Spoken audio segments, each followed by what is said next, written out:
sometimes it's just a bit of that middle school cringe, you know? You take me way back through time. I'm like, oh yeah, I did some really weird stuff back then too.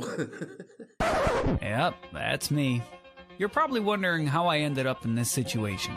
Hello, friends, trace amounts of science. Have you been missing the Neckbeard stories? I mean, on some level I do. I really do enjoy text exchanges with creeps on r/niceguys, r/Tinder, r/insult tier, but Neckbeard stories is really the basis of the channel. So I think it's time to get back to basics, and maybe it'll go well. Probably it'll be a little bit creepy, but I think that's what most people enjoy.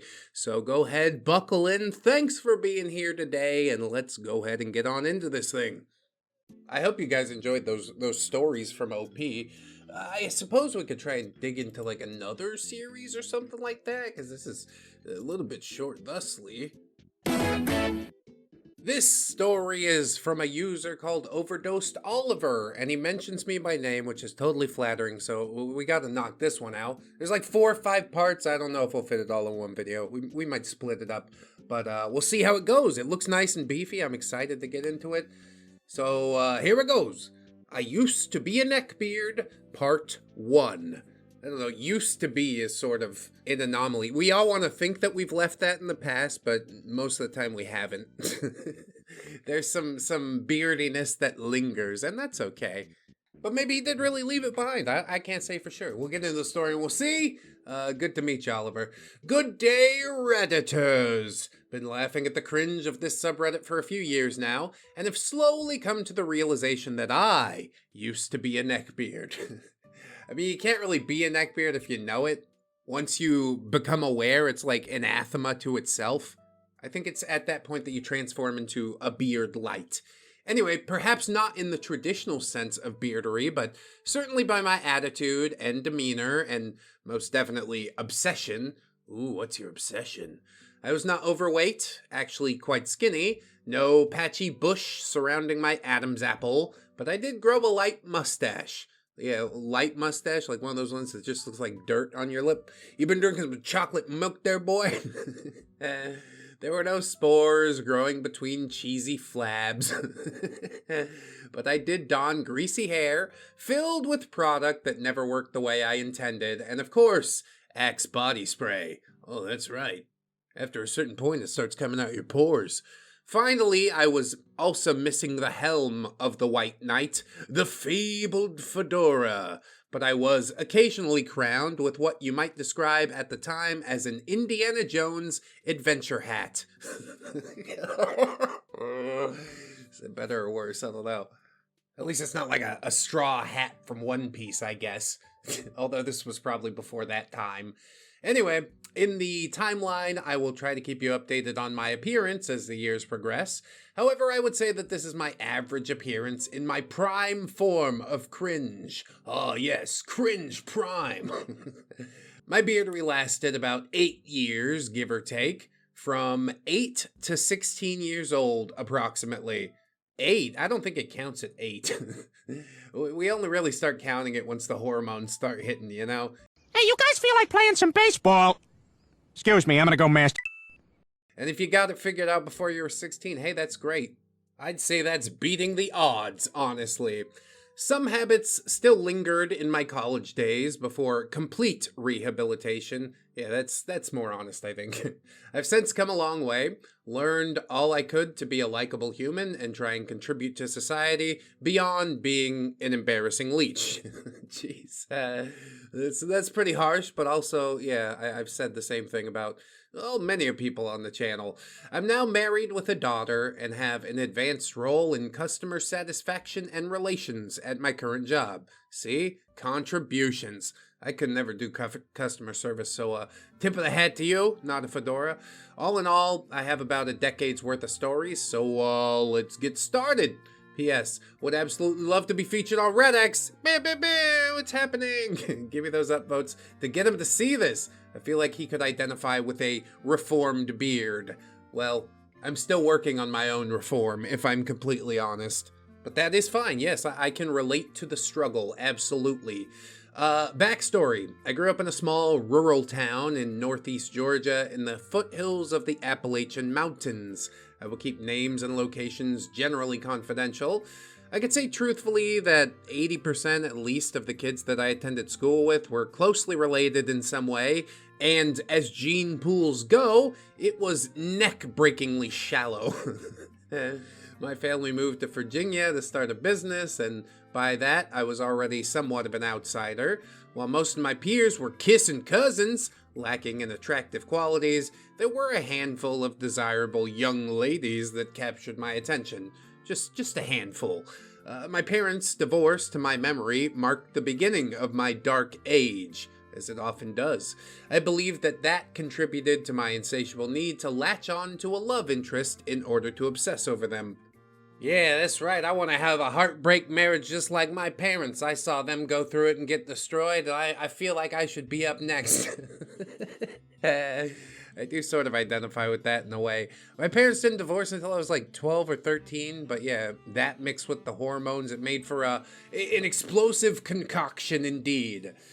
OP continues with Victim 1. A beard grows. This first story stretches about 4 years. The characters are me, 8 to 11-ish, new into the dual household life. Yay, 2 Christmases! Seeking consistency and someone to call my own. Tammy Lynn, so named from Ted, 8 to 11-ish, the unmistakable pretty girl from my junior soccer team that just so happened into my leech pond. We reunite in middle school. Charlie, 11-ish, is my first middle school friend, and really the only friend that I had in the 8th grade. That's alright. Those are the bonds that are the tightest, aren't they? My memories from 8 years old, however vague and foggy, are deeply important to the first victim of my beardery. Tammy Lynn and I were on the same soccer team about that time. It was, in all reality, not even a real team in the slightest. More so something for parents to just keep their kids occupied with. Yeah, run around on the field, kick a ball, what do you want? At the end of every season, every player received a trophy for God knows what. I guess as a commemoration of the season that we played. That's right, participation trophies for all. We don't want any hurt feelings here, okay? So, to say I was instantly enamored with Tammy Lynn is an understatement. I was indeed obsessed. I sought every opportunity to be paired with her in practice, every chance to stand next to her in group settings. I even kept a copy of the team picture as my iPod background, just so I could see her face. Yeah, that's one thirsty boy. And I do mean it was a camera photo of a paper photo. It's like pictureception. She and I did not, however, attend the same elementary school, so outside of soccer, we had no connections. Before moving up into middle school, I had a little chance of encountering her. However, we were both in the gifted programs at our corresponding schools, and this meant that once a year we would go on a county-wide field trip where I would get to see her briefly. Oh, what a treat! Did you make it awkward? Maybe. I mean, at 11 years old, you really don't even know what the hell to do. Basically, just hold her hand and then make her hand really sweaty because my hand's really sweaty. I would count the days idolizing the perfect fictional idea of us being together, and then I would never come within 20 feet of her out of pure preteen fear.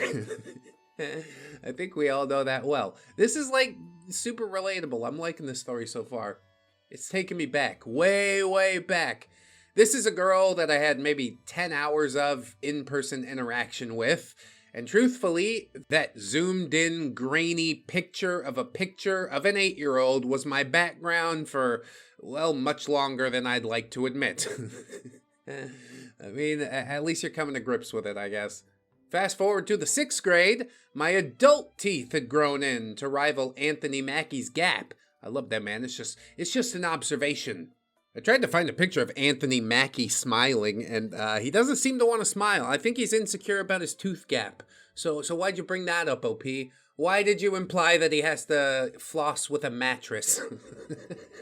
That's very mean of you. I don't know who he is, really. But I wish he wouldn't be so caught up about the tooth gap. You know, it gives his face some character. It's nice. I was going for the sweet life, third Sprouse brother kind of look and failing miserably. My mustache had begun to settle in. Cargo shorts and short sleeve button-ups over long sleeve tees were my attire. Yeah, that's pretty grunge, bro. I like that. Although mustache in 6th grade is sort of outlandish. I don't know. Moving around as a child of a fractured home didn't leave me with many friends, and what few friends I had were not in my schedule bracket during my first year of junior high. But you know who was? Tammy Lynn. At last, we are reunited. I'm sure she doesn't feel the same way, but she might before the school year ends. Make this one count. Go ahead. I said make it count, not make it weird. I was also a band kid, trumpet for anyone interested, where I was so fortunate to be seated with another trumpeter, the one and only victim of this story. Here I also met Charlie, a smooth, quick-witted sax player who our teacher forced to take me under his wing due to my lack of friends. Dude, the sax players are always really fucking cool, you know? I was in band too. My brother played trumpet, I played trombone. I probably mentioned it before. But there was also this, like, Asian kid that played the sax, and I just thought he was, like, the fucking bee's knees. Then again, looking back, we only really talked about, like, Digimon and shit, but for a nerd, like, he was a Giga Chad nerd. Top tier nerd. Maybe it was the saxophone doing a lot of lifting, but I don't know. I still think that kid was pretty cool. Anyway, whatever.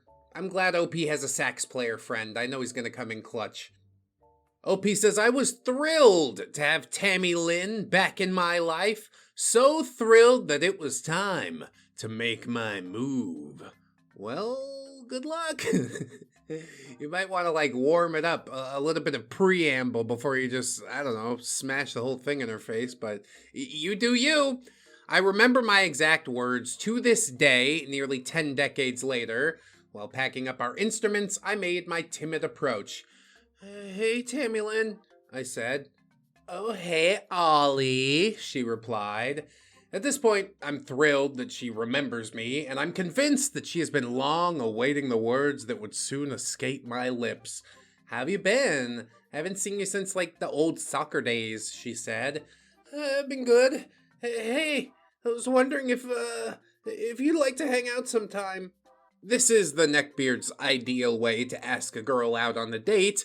Vague, unspecific, i.e. hang out sometime. To the relief of the snare drum rattling in my chest, she said, yeah, sure, it'd be nice to catch up. I then celebrated with an obvious yes and an arm pump, and without another word, I turned and left the classroom. Oh, okay. Bye, I guess, OP. We don't want to work out when the sometime or what we're going to be hanging out doing. That's okay. You got the yes, and that's what's really important. By the way, this is the first day of school and the second class of the day. I then walked with Charlie to the next class, describing my success of landing a date on day 1 of middle school. Yeah, I mean, a date in middle school, it's like your parents drive you to go watch Ice Age or something at the Dollar Movie Theater. Does it sound suspiciously specific? Because I did exactly that. After all that, what do you think I did? If you thought I kept to myself, oh, you're so sorely wrong. I bragged to anyone who would listen that I had a date with Tammy Lynn, the most beautiful milady in school. Soon it seemed that the whole school knew of our destined rendezvous. The whole school except for the lovely Tammy Lynn. Yeah, she's gonna get a little bit blindsided. One young gentle sir had the gall to question my story, a friend of Tammy Lynn's. So you got her number then, right? No. Blast! A flaw in my elaborate, foolproof plan had revealed itself. A minor setback, I thought. There are still 2 classes left. Surely our paths will cross again. They did not. Despite being in the same scheduled team, none of our classes aligned, and I started panicking. When the final bell rang, I darted into action. Maneuvering through the crowded hallway, I called, Tammy Lynn! Tammy Lynn! She made no motion to stop. I got closer, catching up to her, and I said, Hey, Tammy Lynn, I realized that we couldn't hang out if we couldn't talk. Could I have your number? Obviously, the news of our impending date had dawned upon her ears because, in a disgusted tone, she gave me a glare and flatly told me, no, and continued down the hallway to her bus. Well, you forked that one right up, didn't you? Just putting the cart ahead of the horse a little bit, as it were. OP says, I was devastated, diffused, and dejected. I shuffled to the car pickup line, confused as to where I had gone so wrong. That's all I have for my first story of my Neckbeard days. I'd like to add that toward the end of high school, Tammy Lynn and I were friendly toward one another and could laugh about all the cringiness of my past behavior. This is also my first post, so take it easy on me for formatting and such. While it might not have been as cringeworthy as some of the greats, there is more to come. Soon. I'll see you then. I mean, the truth is not every story has to implode my spine. Sometimes it's just a bit of that middle school cringe, you know? You take me way back through time. I'm like, oh yeah, I did some really weird stuff back then too. Yep, that's me. You're probably wondering how I ended up in this situation. And that's okay. If it helps you to lay it all out on the table, I'm here to listen, pass a little judgment, tell a few jokes, but also listen. So I thank you for sharing the first part, and we will go ahead and head into the next part. I used to be a neckbeard, part 2, Friday Night Lights. Is that a football movie? It kind of rings a bell. Hey Reddit, I'm back with another tale from my dark age of pre-teen beardery. Still hoping ReddX finds these for the listening audience, and I would be excited to hear my words in the neckbeard voice. I mean, maybe once you're 16, you graduate to that voice. But for now, it's just sort of Morty from Rick and Morty. Oh! So far, it's been pretty fun to reminisce and look to see how far I've come. If you haven't read part 1, I'll link that here. You can't click it because it's a video, and also we already read it. But this one takes place at one of the high school's football games. Oh, I did remember it right. Brief background. My family moved to a hick town with a gene pool about as deep as Jaden Smith's philosophy takes. In this hill country, there were only 2 forms of weekend entertainment: high school football and the dirt racetrack. You could expect all 5,000 of our population to attend every single Friday home game. It was definitely a huge revenue stream for our school system, and our team was actually pretty good, probably due to their, inbred hick strength. Yeah, the hills have eyes, but, with football pads. I started to attend these games in middle school, wandering from familiar face to familiar face, just trying to fit in. Which brings me to the rest of the cast. Tammy Lynn, the damsel that I distressed. I didn't give her much of a description last time, so yeah, long-haired brunette and more freckles than attendees at the football game. She had a nice smile and dimples that will get me in trouble in a later story. We also have Billy, friend to Tammy Lynn, and also my nemesis. Oh, see? Billy's trying to make his move too. Unfortunately, it's really hard to make a move from inside the friend zone, Billy. Congratulations, you played yourself. Billy was short and funny and popular. He and I had interactions outside of Tammy Lynn's circle, and yeah, he was a bit of a bully to me, however much I deserved it. Should have kicked his ass, bro. He and I did become friends after my reformation. We also have Tank, a hardened farmer who kind of looks like a bulky Sam Elliott, silver hair and all. He is Tammy Lynn's dad, who, if provoked, could probably corral a charging bull. Finally, there was, well, me, a young beard released into the wild. Cargo shorts, short sleeve button-up draped over a long-sleeve t-shirt, had a big old gap in my teeth that Evel Knievel would have trouble jumping, and tons of acne. My choice cologne, whatever the dark blue bottle of Axe aerosol was. Yeah, classy choice. Now they can't smell my doo-doo stains, 'cause I give it up. Psst, psst. That's how it works, I'm pretty sure. Anyway, into the story. OP says it wasn't hard to find my quote-unquote soon-to-be girlfriend. She was popular and had a large group of girls surrounding her. That's alright, you can break the force field. Do it right now. You need to increase velocity to ramming speed. We were also still in that awkward stage of like, can guys and girls really be friends? So while Billy's group was not intermingled, they were very much orbiting one another. I made my approach and it went something like this. Hey, Tammy Lynn.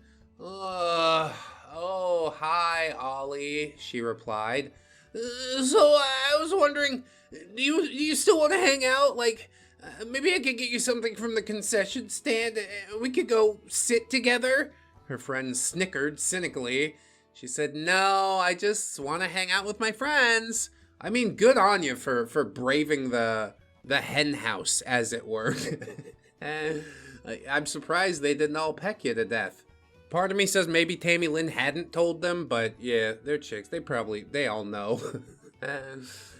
OP continues and says, oh, well, maybe I can have your phone number now so we can make some plans or something sometime, I said hopefully.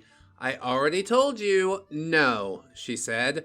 Plus, last time you asked to hang out, you told the whole school that we were dating. Not happening. She turned on me, said to her friends, let's go, and walked down the hill and even hopped a fence to get away from me. Was it walking? She probably had to get some speed up to hop the fence. It was a light jog. I went to follow and I was stopped by Billy. Hey man, she left to get away from you, not so you could go wander across the stadium to catch up, he said. Get off me, Billy! You can't tell me what to do! You aren't her boyfriend! I screeched. He horrified me with the response of, how do you know that? Uh-oh. You letting him get inside your head, OP? He's playing with your brains. You can't let him do that. OP says, I would now briefly like to describe the stadium. Okay, that's an interlude. It essentially is made up of two tremendous mounds of dirt, somewhere between a 45 and 60 degree angle. We're standing about 40 feet up on the side of the bowl, and I moved into position to defend Milady's honor. Billy angled to defend himself, and I lunged at him with the classic neckbeard plan. Go for the nards! I must have missed my target and got his inner thigh because as I lost my balance and rolled down the hill, I heard him say, did you just try to punch me in the balls? That's so gay! Yeah, he got you good. Like in middle school, that is the highest tier of insult. Opie says, I landed on the sidewalk below, covered in dirt and scrapes, crying. I did not make an attempt to go back up to continue the fight because the entire group was laughing at me. I curled up for a little bit, eventually taking the action figure out of my cargo pocket and playing superhero to comfort myself. I might have talked to the figure as if it were my friend, spilling my frustrations to the little 6-inch Iron Man. Yeah, he'll know what to do. Iron Man would just be like, why don't you throw money at your problems? If you have enough money, you can solve any problem. And OP's like, I don't know, I'm broke, Iron Man. I don't have a fucking War Machine suit, okay? Anyway, OP says, I did eventually get up, wanting to get some candy from the snack stand, but on the way there, I spotted Tank behind the home goalpost. A new mission diverted me from my main objective. I was going to get Tammy Lynn's father's approval. Oh, big brain time. I'm sure he'll be happy to force this little girl into a relationship that she clearly doesn't want. Doomed for failure, but let's see. I approached him from behind, leaned on the fence next to him, and peered across the field.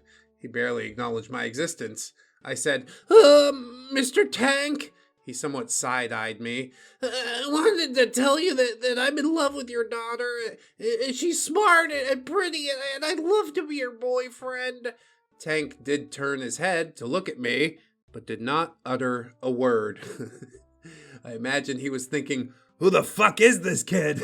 Because he clearly had no idea who I was. I recall him grunting, and I said, I just want to let you know.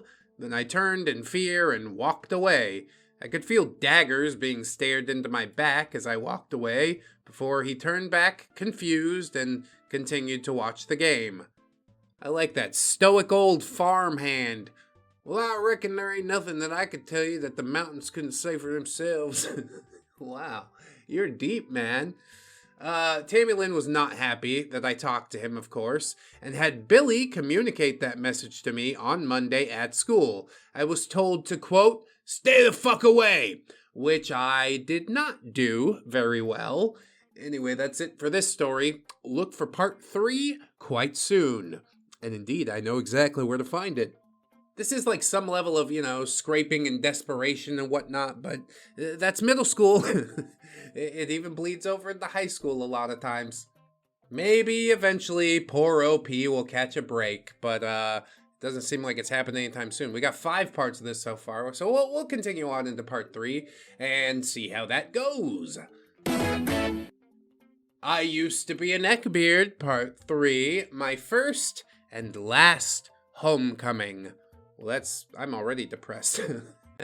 Hey, Reddit! I'm gonna try and keep rolling these out as best I can. If you need to catch up, here's a link to the previous story and an introduction to today's story. That's right, we're all caught up, we're good to go. OP here. My background is that I'm the youngest brother of 3 by a lot. A child of divorce, and grew up in a town so small that every time you went in public, you could crash the singular and everlasting family reunions. I believe these things contributed to my social awkwardness, but are only a few factors in my cultivation of becoming a neckbeard. My family, along with a handful of others, moved to this town for the cheap real estate. Sandwiched between 2 major cities, these are the stories of my first victim during the teenage beard ventures. I find it a little bit ominous that you say first victim. But I don't know, I guess that's just how it goes, on a linear timeline, right? We all have to start somewhere. OP started with Tammy Lynn. Luckily, her father, just stoic, complete Chad energy. I don't think you're gonna get an inch past that guy. The cast of this story is OP, a socially inept parasite, hell-bent on going to the homecoming dance with the woman of my dreams. Huge gap in my teeth, zip-off cargo pants / shorts, and Axe body spray. Tammy Lynn, of course, is the damsel that I distressed. A girl I had obsessed over for around 4 years now. Pretty, with freckles and dimples. Billy, her friend, who I remembered was also a trumpeter in band with us. Charlie, my reluctant saxophonist friend. And finally, the band Legbeard. Let's call her Patty. She was like a female alternate reality version of me. She had matted, tangled hair, was super awkward, and also had huge glasses with a prescription so strong that the lenses looked opaque. She was to me what I was to Tammy Lynn. Ah, what a tangled web we weave, huh? Honestly, you probably could have gotten with the ugly girl and had the best relationship of your life. You're on the same level and whatnot, but no. We all gotta go chasing after the top, 10-20% of opposite gender people. Seems to be how it goes for both sides. Sort of ridiculous. What's that Bo Burnham said? If you want love, lower your expectations. Homecoming was rapidly approaching, and I had to secure my date with Tammy Lynn, this band class, or it would be too late. How dramatic. I spent the whole class building anxiety and trying to devise a plan to get past Billy to ask Tammy Lynn the question. My plan was speed. If I moved fast enough when the bell rang, he wouldn't be able to get in my way. That's right, Sonic says, gotta go fast. Gotta go fast.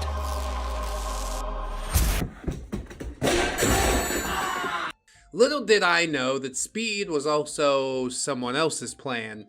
As the class neared its end, we packed up our instruments and got ready to go. The bell rang and I sped my way toward Tammy Lynn, only to be cut off, not by Billy, but by Patty.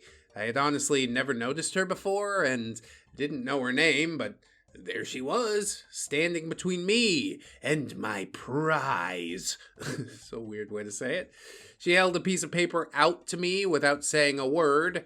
Confused, I took it. She then bent her head to the floor and scurried away. The note read, "Who you gonna homecoming with me? Love, Patty, heart." I threw away the note, disgusted that someone in my league was interested in me. And I hurriedly caught up to my preferred date. Tammy Lynn, wait! She made no motion to stop, but I still managed to reach her side. I walked with her, breathing heavy, and I asked my question. Tammy Lynn, I was wondering, would you like to go to the homecoming dance with me? No, she said flatly. I'm just going with friends, and I don't really like you like that. Damn, that's real. I mean, kind of turned out how we all knew it was going to turn out. But she wasn't even mean about it, you know? She's just like, not really. I like you as a human, not like that. Now, for those who study beards, this rejection is not a straightforward answer to us. This, to our population, means I can't go with you because I already have plans with friends. But if I didn't have those plans, then I would totally go with you. Continue to ask me out because eventually I will get tired and I will totally give you a chance. Yeah, that's how it happens in real life. I was again unsuccessful and went on to my next class. Later that day in the lunch line, Charlie got interested. What do you like so much about Tammy Lynn? He asked me. Well, I replied, we've known each other forever, and she's so pretty. Her freckles are cute, and I love her nipples. Yeah, you read that right. Mistakenly, I said nips instead of dimples. And everyone in the immediate area heard me say, I love Tammy Lynn's nips.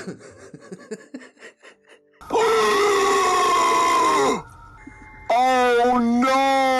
Yeah, that one's going down in the history book.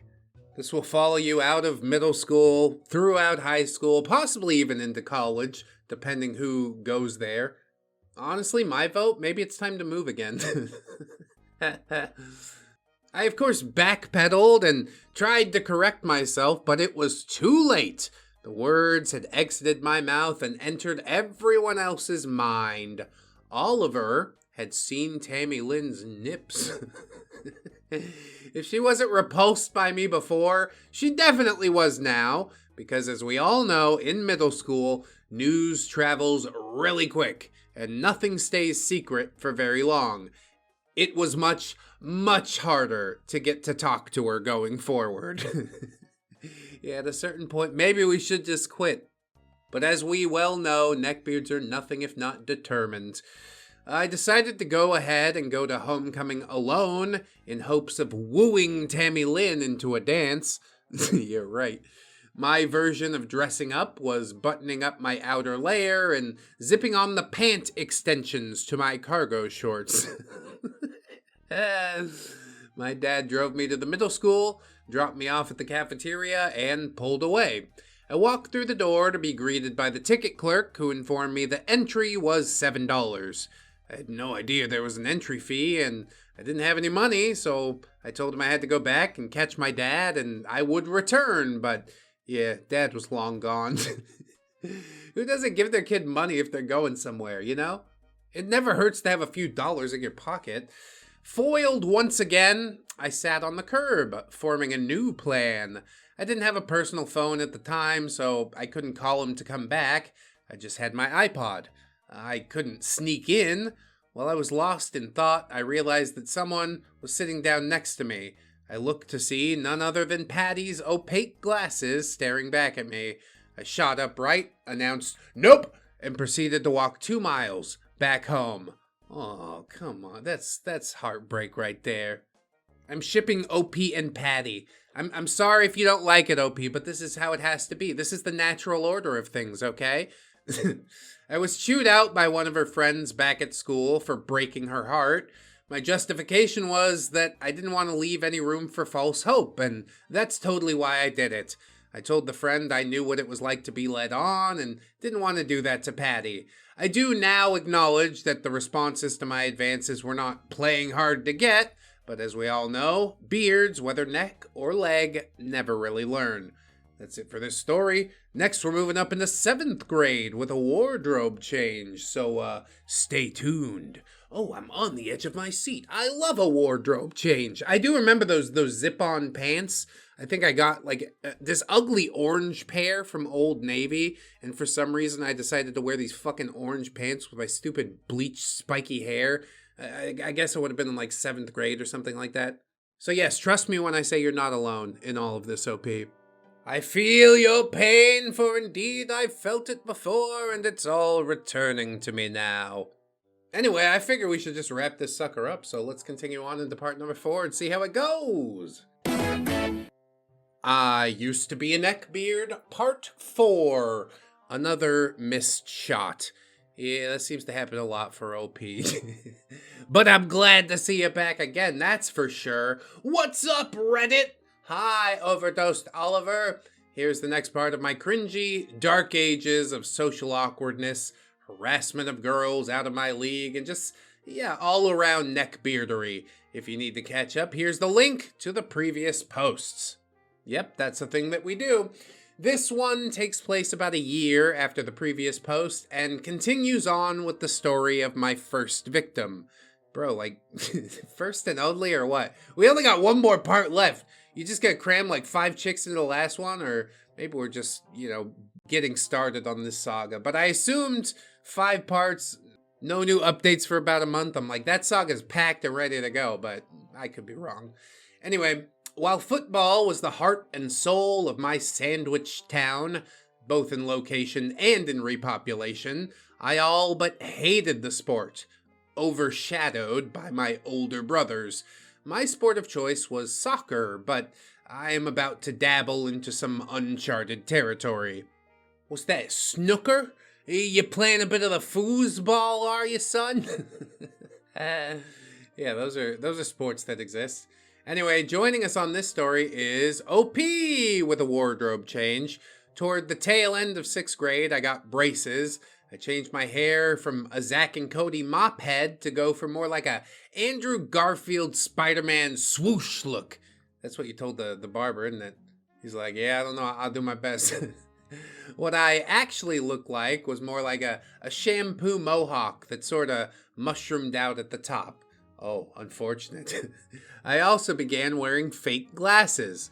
Oh, double unfortunate.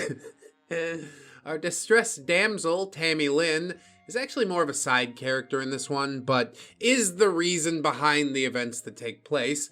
Billy, of course, is Tammy Lynn's friend and my nemesis. Timmy is Billy's even taller best friend. Finally, we have who I would like to call Michael Simpsonville, who is so named because he was really good at basketball, but also a criminal. What do you mean? Who ever heard of something like that? What an anomaly. Not much happened in the past year. I had made no progress in winning over Tammy Lynn. My new tactic is a classic. If Tammy Lynn took interest in something, then so did I.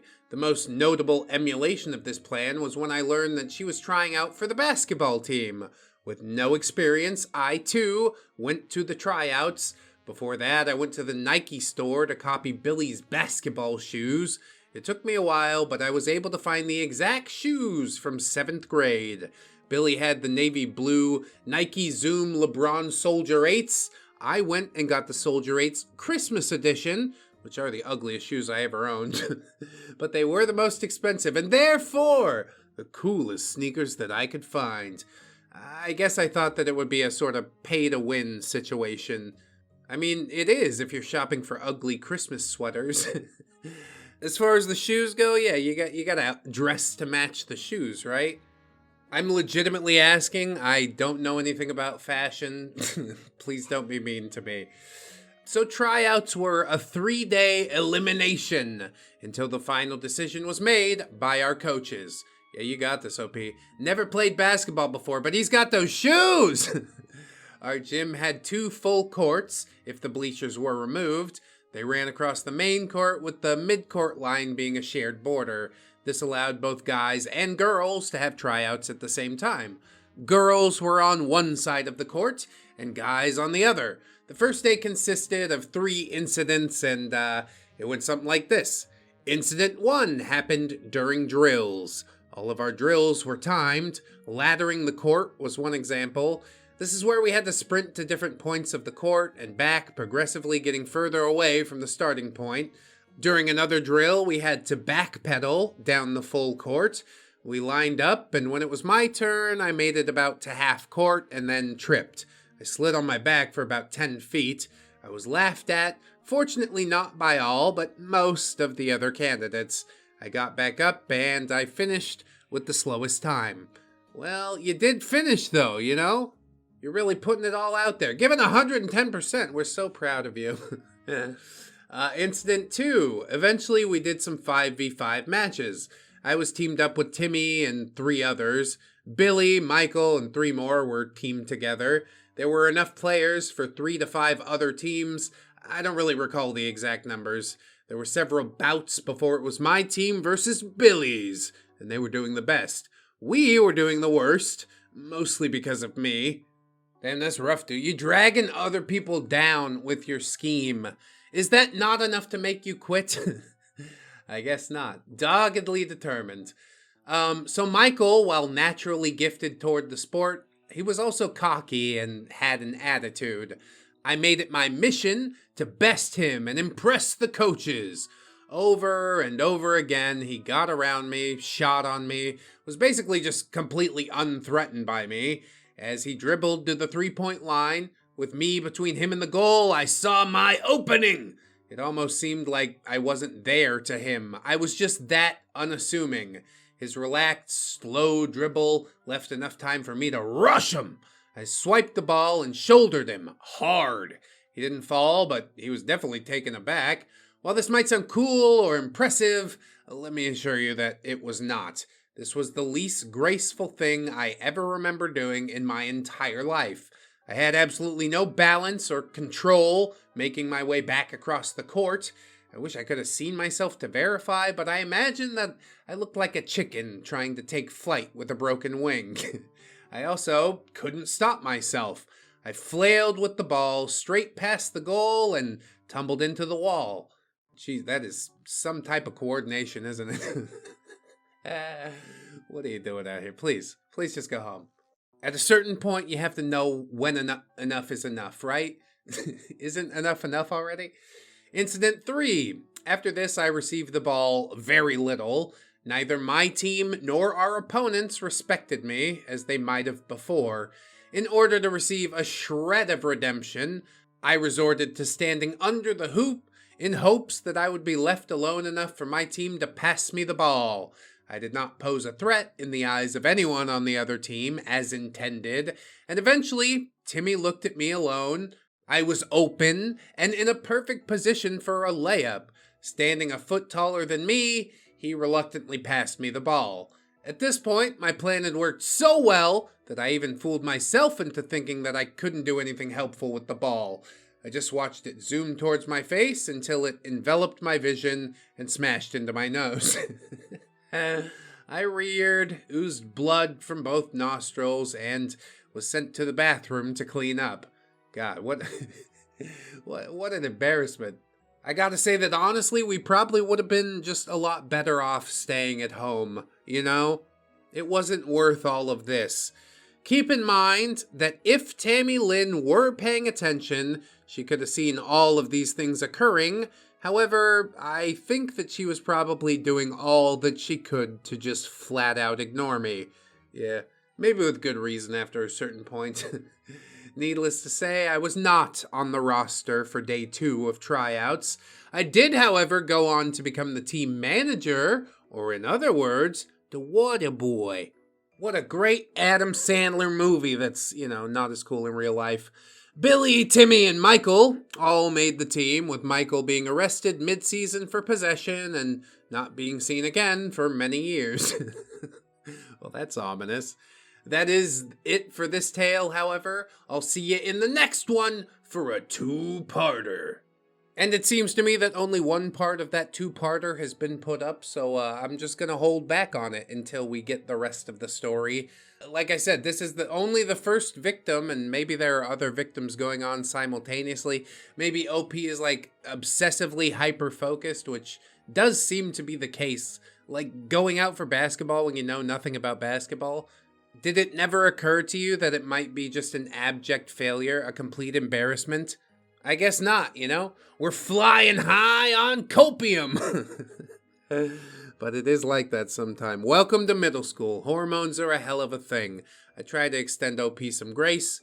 I do appreciate him sharing the stories, and I appreciate you watching it, friends. If you did enjoy this video, I hope that you'll like, comment, subscribe. I'd appreciate the heck out of that. You could sign up on the Patreon or the YouTube memberships if you'd like to support us month to month. We also got a fourth wall where there's a bunch of merch and stuff, and you buy a shirt, I get some money. That's pretty cool, isn't it? If you don't have the scratch to support monetarily, that's okay, you know? Maybe you could share the video around with somebody who you think would enjoy it. I'd really like that. But regardless of what you decide to do with the rest of your day, friends, I hope that you will remember that you are loved, you are worthy, you definitely deserve it, and I shall see you in the next one. So until then, bye-bye. 何バカ何バカ何バカ何バカ何バカ